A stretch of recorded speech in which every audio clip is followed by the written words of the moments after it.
Hey everyone, welcome back to the channel.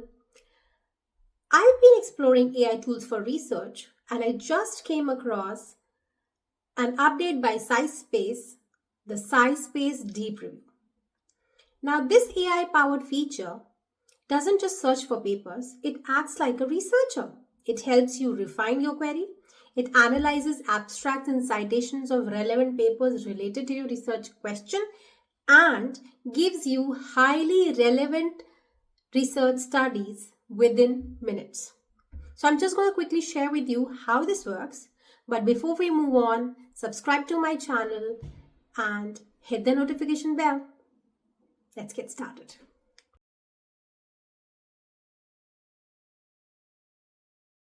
SciSpace and either go on the literature review, or if you see this page by itself, select deep review and enter your search query.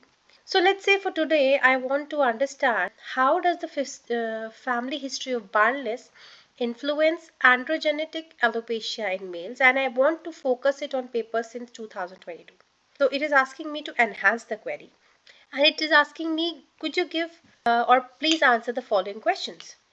It says if I want to know about some specific age group of male, that I'm interested in, or would I like to focus on any specific genetic markers or genes related to androgenetic alopecia and research?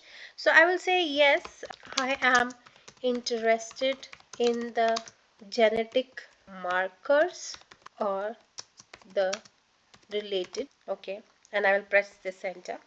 Now it will again probably, okay, so it says it has enhanced my query, and depending upon whether I like it or not, I can either submit it directly or make further changes and submit. So for now, the query says investigate the influence of family history and genetic markers on introgenetic alopecia in males, focusing on papers since 2022. For now, I think it is good, so I will submit it.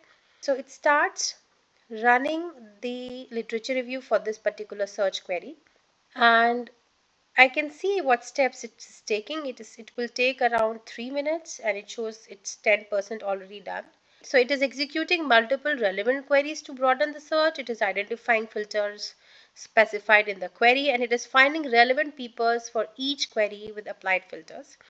And yes, it's already said that it takes up to 3 minutes, so we have to wait for it to do the entire search.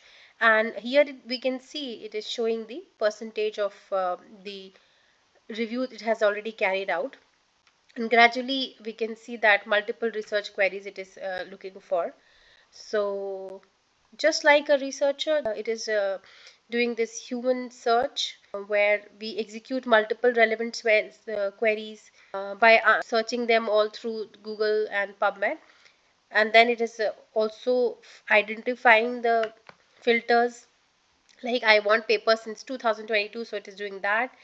Okay, and now it says that it has found like 178 top papers out of 1750 for me.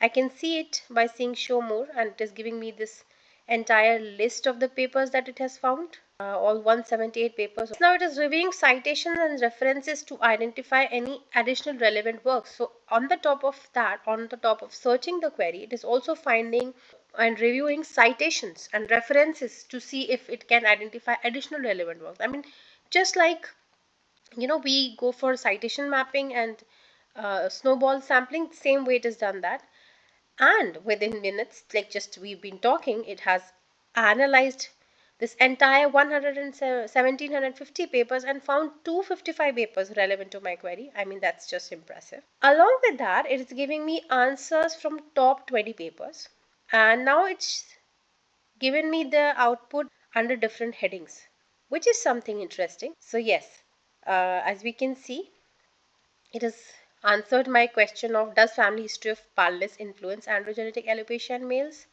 With a detailed introduction, it talks about the genetic predisposition and family history. It talks about the non-genetic factors. It talks about the population-specific insights. Talks about the clinical implications and future directions as well. And it has given me a table of the key insights on the role of family history in AGA, which is just like another great addition to the search. Along with that, I also get to see the list of papers with comparison here. I can go on reading these papers and exploring more. I can load more papers here.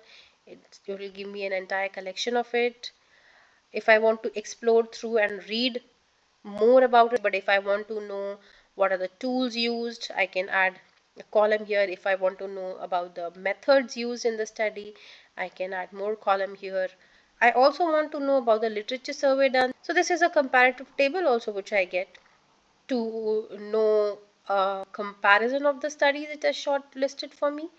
And now as a researcher, I have to go on reading the most of it, and yes, my deep review of literature is done within minutes. Isn't it interesting? So yeah, SciSpace is also giving me referral codes, which I'm going to put in the description box. Don't forget to use them for a pocket-friendly experience with